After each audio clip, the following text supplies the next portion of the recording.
Okay, so since you guys have finished the War of 1812, we're going to be looking at three major changes that were happening in Canada at this time.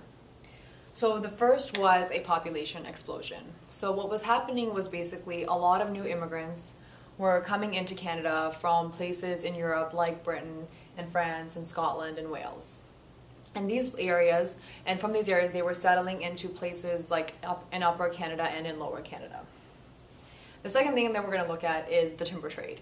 So what was happening, because these new settlers were coming in, they needed to clear the land, and once they cleared the land, they had all this timber, and they decided that other than building their houses and their communities, they were going to sell it. So they sold it to the Americas, and they sold it to Britain, and what they did with it, by selling it to these places, they were growing a new trade, and they were growing the timber trade. The third thing that we're going to look at is the competition in the fur trade. So as much as the timber trade was expanding, the fur trade was growing as well all over Canada. So two companies that were fighting at the time were the Hudson's Bay Company and the Northwest Company. And these two companies were competing for posts in Upper Canada and Lower Canada, as much as they were competing in Western Canada that had not been fully settled yet. Ultimately, though, the Hudson's Bay Company won out and took over the Northwest Company, and this was because they used the Hudson's Bay to sail their timber across the river and ultimately get it overseas, which the Northwest Company was not able to do.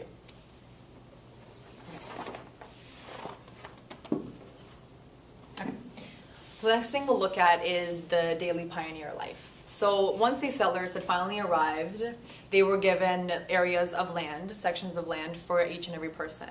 So the land you were allotted was decided very randomly, and you could be given very fertile land where you could actually grow crops and make a living as a farmer, or you would be given swampy land where you would really have to dig up the earth and see if there was anything worthy there of being able to grow.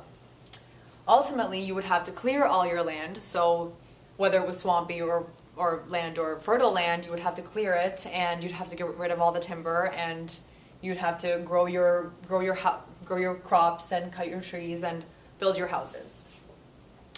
So most pioneers initially were subsistence farmers, and this basically meant that because they had this little section of land that was just theirs, they had enough land to grow their crops just for themselves and their families.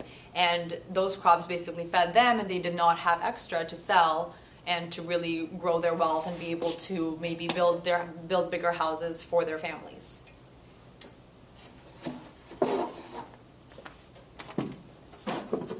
Okay.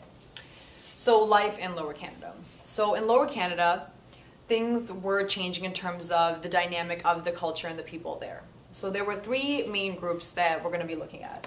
The first were the habitants. These were French people who had been in Lower Canada since the beginning, since they had first settled. So these were people who were part of Acadia and part of New France.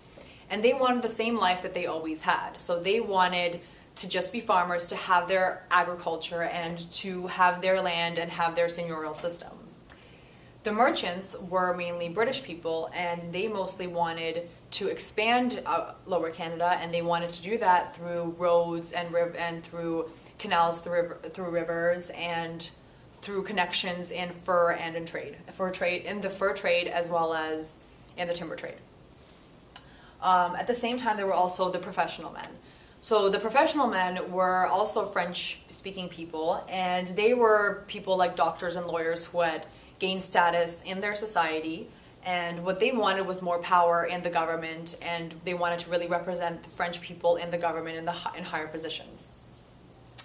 Another group that I want you guys to be aware of is the Chateau clique. So the Chateau clique were rich British and French citizens who were considered professionals because of their wealth and because of their standing in government, and their main focus was really just to have Lower Canada expand in terms of wealth and in terms of power.